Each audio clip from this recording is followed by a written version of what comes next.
আজি আৰু কালি দুইটা দিন ড্ৰাই ডে থাকিব।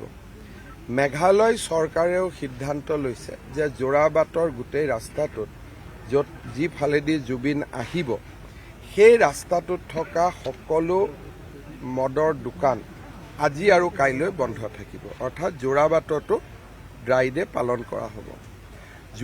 অহাকালি অসমৰ সকলো স্থানতে বিদ্যালয়, মহাবিদ্যালয়, বিশ্ববিদ্যালয় বন্ধ থাকিব। চৰকাৰী কাৰ্যালয় আন স্থানবিলাকত খোলা থাকিব, কিন্তু বিদ্যালয়, মহাবিদ্যালয়, ইউনিভাৰ্চিটি খোলা থাকিব।